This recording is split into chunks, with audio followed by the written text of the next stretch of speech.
irmãos da Igreja Batista Moriá, tudo bem com vocês? Eu desejo e oro para que todos vocês estejam bem, né? E eu estou aqui hoje para convidar todos vocês a participar do culto e procurar contagiar todos os familiares também, para que eles participem, né? Para a gente conseguir alcançar o maior número de pessoas, né? E eu tenho aprendido bastante com o grupo da igreja que é muito importante a gente orar uns pelos outros, né? E eu agradeço muito que tem bastante gente que tem orado pela minha família. Deus coloca pessoas nas nossas vidas, né? E eu sou muito grato a isso, né? Hoje eu separei uma passagem que está em Samuel 22:31, que diz assim: Este é o Deus cujo caminho é perfeito. A palavra do Senhor é comprovadamente genuína. Ela é escudo para todos os que nele se refugiam. Realmente, a gente tem buscado a Deus nesses tempos difíceis, né? E o que eu tenho aprendido é que é uma garantia a gente ter fé e confiar que Deus nos ama e Ele quer o melhor para a gente, né? Então, a gente tem que blindar a nossa mente de qualquer pensamento negativo que possa ter e confiar que Ele nos ama e que Ele deixou essa palavra para a gente se fortalecer nela. Então, é muito importante todo dia, nem que seja um pouco, a gente refletir, estudar um pouco sobre a Bíblia. Eu tenho aprendido bastante, minha esposa também tem participado e aprendido bastante, e esse é o caminho que eu quero para os meus filhos também. Eu acho que tudo que é bom que a gente possa transmitir para quem a gente ama é importante, né? Deus se alegra com isso. E vamos aproveitar o culto e aprender um pouco mais sobre Deus.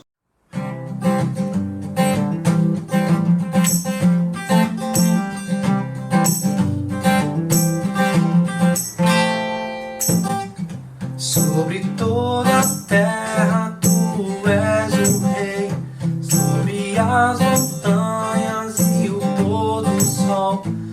Uma coisa só, meu desejo é: vem reinar em mim, Senhor.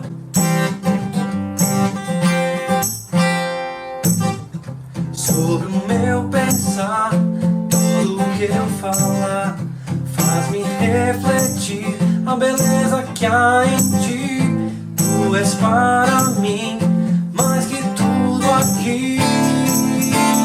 Vem reinar em mim, Senhor, reinar em mim, com teu poder, meu coração, sobre os sonhos meus. Tu és o Senhor de tudo que sou. Vem reinar em mim, Senhor.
Olá, amados e queridos irmãos. Vamos elevar os nossos pensamentos ao céu e vamos estar orando a Deus? Oremos. Pai de amor, Pai querido, te damos graças, ó Pai. Mesmo nas situações difíceis, te damos graças. Que o Senhor seja louvado, seja engrandecido na nossa vida. Que nós possamos a todo instante estar falando entre nós, com salmos, cânticos espirituais, conforme a Tua palavra tem nos ensinado. Porque se assim fizermos, estaremos vivendo pela fé, ó Deus. Mesmo nas turbulências, ó Deus, mesmo nas doenças, mesmo nas dores, ó Pai. Ajuda-nos assim a agirmos, assim pensarmos, assim vivermos, ó Pai. Abençoa os irmãos da Igreja Evangélica Batista Moriá, os pregadores, as pessoas todas que trabalham para que este acontecimento venha até nós, esse momento de vídeo, esse momento de culto, nós possamos juntos estarmos adorando, Pai. Obrigado por essas vidas todas. Abençoa as vidas que estão sofrendo com desemprego, com tanta desigualdade social, moral que temos passado no nosso país, Senhor. Ajuda, Senhor Deus, a cada uma dessas vidas, ajudando o nosso país e ao mundo, ó Pai. Que nós não possamos estarmos amedrontados por causa dessa doença, ó Pai. Porque o Senhor é conosco, o Senhor é o nosso pastor, o Senhor tem cuidado de nós, até aqui nos ajudou o Senhor e há de continuar. A nossa vida não é daqui, nós somos do céu, ajudando-nos assim a refletirmos. Abençoe esse culto, ó Deus, as mensagens, os cânticos, recebe no teu altar tudo quanto for apresentado aqui, que nós possamos fazer com o nosso coração, com muito amor, com muita gratidão e com fidelidade e humildade diante do Senhor. Ajuda a mim, assim como todos os meus irmãos. Eu oro agradecida, em nome de Jesus. Amém, ó Deus. Amém, irmãos. Bom culto a todos nós.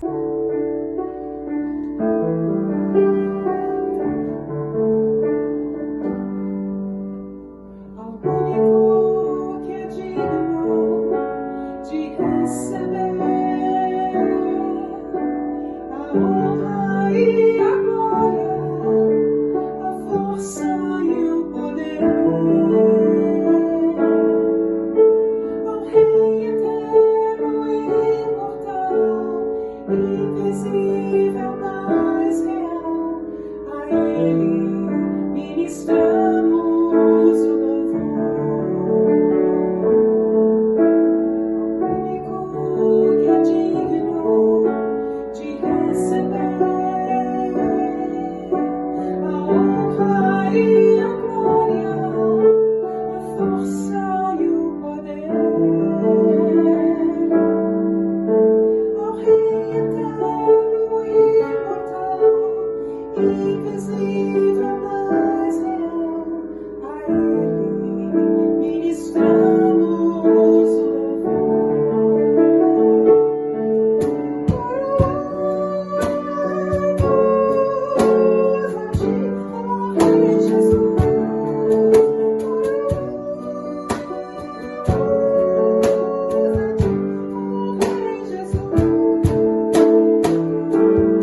Boa noite, irmãos e amigos da Igreja Evangélica Batista Moriá.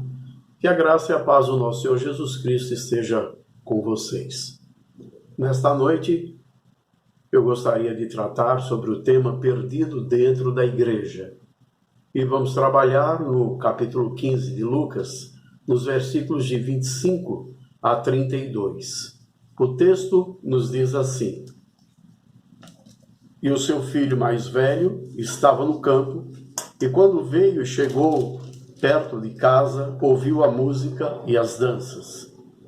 E chamando um dos servos, perguntou-lhe que era aquilo. E ele lhe disse: Veio teu irmão e teu pai matou o bezerro cevado, porque o recebeu são e salvo. Mas ele se indignou e não queria entrar, e saindo o pai estava com ele. Mas respondendo ele, disse ao pai: Eis que te sirvo há tantos anos sem nunca transgredir o teu mandamento, e nunca me deste um cabrito para alegrar-me com os meus amigos.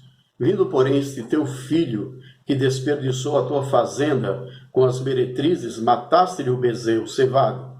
E ele lhe disse: Filho, tu sempre estás comigo, e todas as minhas coisas são tuas.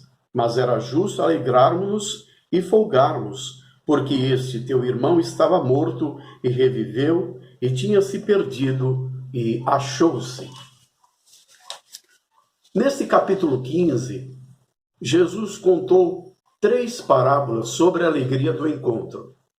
No versículo 6, nós vemos sobre a parábola da ovelha perdida que foi encontrada e o pastor chamando a todos para se alegrarem com ele. No versículo 9, a moeda perdida que foi encontrada e a mulher chama seus vizinhos para se alegrarem. E dos versículos de 22 a 24, o filho perdido que voltou para casa. O pai oferece uma festa e se alegra com todos. Interessante que nessa última, a única pessoa que não está alegre e feliz é o irmão mais velho do pródigo, ou seja, do filho gastador, do filho esbanjador. No meio dessa festa do encontro, do resgate, da salvação, há uma voz que se destoa. O filho mais velho está triste, porque o pai recebeu o filho pródigo, gastador, esbanjador, com alegria. O filho mais velho está irritado, porque o pai é misericordioso. O filho mais velho está do lado de fora, enquanto o filho pródigo está dentro da casa do pai. O perigo de se estar na casa do pai, no convívio da igreja e ainda estar perdido. Esse filho representa os escribas e fariseus que se consideravam santos e desprezavam os outros. No início do capítulo 15, versículo 2, e os fariseus e os escribas murmuravam, dizendo: Este recebe pecadores e come com eles. Esse filho representa aqueles que estão dentro da igreja, obedecendo às leis, cumprindo deveres, sem se envolver com o mundo, e assim continuam, mesmo assim, perdidos. Lembramos aquela ilustração do encontro do jovem rico com Jesus, um jovem criado na sinagoga, cumpria os mandamentos, mas ele estava perdido, como está no capítulo 18, versículo 21 e versículo 28. Perdido na igreja. Primeiro, vive dentro da igreja, mas desobedece os 2 principais mandamentos. Jesus ensinou que os 2 principais mandamentos da lei são amar a Deus sobre todas as coisas e amar ao próximo como a si mesmo. E ele, no Evangelho de João, acrescenta: amar ao próximo como eu amei. Esse filho quebrou esses 2 mandamentos. Ele nem amou a Deus, representado pelo pai, e nem o seu irmão. Ele não perdoou o pai por haver recebido o filho pródigo, nem perdoou o irmão pelos seus erros. Há pessoas que estão na igreja, mas não têm amor por Deus, nem pelos perdidos. Estão na igreja, mas não amam os irmãos. Perdido dentro da igreja. Vive dentro da igreja, mas está confiado na sua própria justiça. Ele era veloz para ver o pecado do seu irmão, mas não enxergava os seus próprios pecados. Ele era cáustico, ele era sádico, mordaz, para condenar o irmão, enquanto via-se a si mesmo como padrão de obediência. Os fariseus definem o pecado em termos de ações exteriores e não atitudes íntimas. Eles eram orgulhosos de si mesmos. Ele trabalhava com intensidade, mas não por amor. Perdido dentro da igreja. Vive dentro da igreja, mas não é livre. Ele não vivia como livre, mas como escravo. Sua religião é rígida. Faz as coisas certas, porém com a motivação errada. Sua obediência não provém do coração. Ele anda como um escravo. Versículo 9. Mas respondendo ele disse ao pai: eis que te sirvo há tantos anos. Ele nunca entendeu o que é ser filho, nunca usufruiu, nem se deleitou no amor do pai. Ser crente para ele é um peso, um fardo, uma obrigação pesada. Está na igreja, mas não tem prazer. Obedece, mas não com alegria. Está na casa do pai, mas vive como escravo. Perdido dentro da igreja, vive dentro da igreja, mas está com o coração cheio de amargura. Tem complexo de santidade versus rejeição aos marginalizados. Versículo 29 e 30. Mas respondendo ele, disse ao pai: eis que te sirvo há tantos anos, sem nunca transgredir o teu mandamento, e nunca me deste um cabrito para alegrar-me com os meus amigos. Vindo, porém, este teu filho, que desperdiçou a tua fazenda com as meretrizes, mataste-lhe o bezerro cevado. Ele estava escorado orgulhosamente em sua religiosidade. O pai e o irmão estão debaixo de suas acusações mais veementes. Sua mágoa começa a aparecer. Para ele, quem erra não tem chance de se recuperar.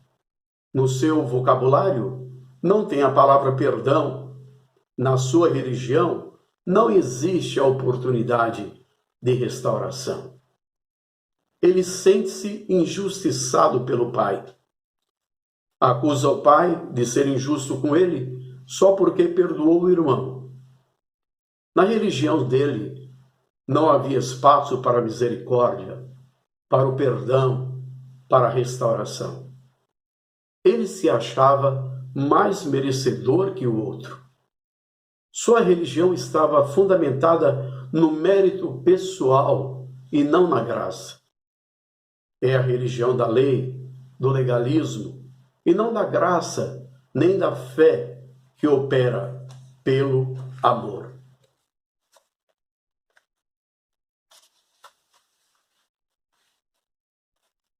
Ele não perdoa, nem restaura o relacionamento com o irmão. Olha o versículo 30.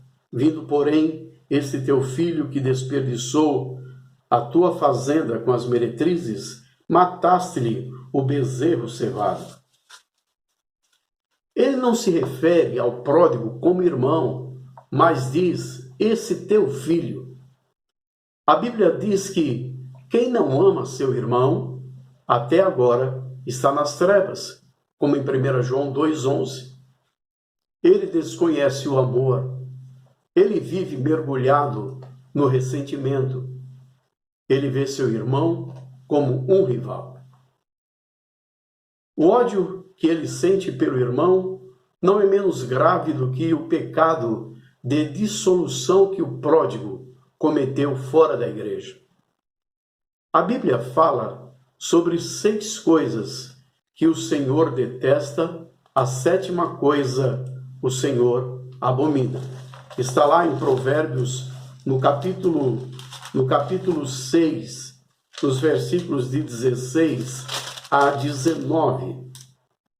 Estas 6 coisas aborrece o Senhor, e a 7ª sua alma abomina: olhos altivos, língua mentirosa, mãos que derramam sangue inocente, coração que maquina pensamentos viciosos, pés que se apressam a correr para o mal, testemunha falsa que profere mentiras e o que semeia contendas entre os irmãos. A falta de amor é um pecado tão grave como o pecado da vida imoral e dissoluta. O ressentimento o isolou do pai do irmão. Quando uma pessoa guarda ressentimento no coração pelo irmão que falhou, perde também a comunhão com o pai. Ele se recusa a entrar, fica fora da celebração, isola-se no sentimento de amargura. Ele diz para o pai: esse teu filho. Mas o pai o corrige e diz-lhe: esse teu irmão. Perdido dentro da igreja. Vive dentro da igreja, na presença do pai, mas anda como solitário. Ele anda sem alegria, sem amor, sem prazer. Está na casa do pai, mas não tem comunhão com ele. Quantos estão na igreja, mas nunca sente o amor de Deus, a alegria da salvação, o prazer de pertencer a Jesus, a doçura do Espírito Santo? Vivem como órfãos, sozinhos, curtindo uma grande solidão e insatisfação dentro da casa do Pai. Perdido dentro da igreja, vive dentro da igreja, mas não se sente dono do que é do Pai. Versículo 31. E ele lhe disse: filho, tu sempre estás comigo, e todas as minhas coisas são tuas. Ele era rico, mas estava vivendo na miséria. Muitos hoje estão vivendo um cristianismo pobre. Vivem sem alegria, sem banquete, sem festa na alma, trabalhando, servindo, mas sem alegria. Deus tem uma vida abundante. No Evangelho de João, no capítulo 10, versículo 10, nós lemos a palavra de Deus que diz: o ladrão não vem senão a roubar, a matar e a destruir. Eu vim para que tenham vida e a tenham com abundância. Deus tem uma vida abundante. Jesus tem rios de água viva. João 7, 38. Quem crê em mim, como diz a Escritura, rios de água viva correrão do seu ventre. Deus tem riquezas insondáveis do Evangelho. Olha o que diz Efésios, no capítulo 3, versículo 8. A mim, o mínimo de todos os santos, me foi dada esta graça de anunciar entre os gentios, por meio do Evangelho, as riquezas incompreensíveis de Cristo. Deus tem a suprema grandeza do seu poder. Efésios 1:19. Qual a sobreexcelente grandeza do seu poder sobre nós, os que cremos, segundo a operação da força do seu poder.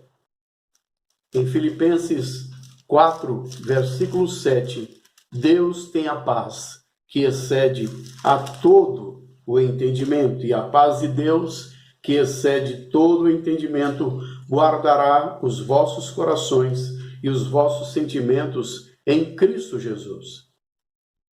E na primeira epístola de Pedro, lá no capítulo 1, no versículo 8, Deus tem alegria indizível e cheia cheia de glória. E esse texto dessa epístola de Pedro 1,8 nos diz: ao qual, não havendo visto, amais, no qual, não vendo agora, mas crendo, vos alegrais com gozo inefável e glorioso.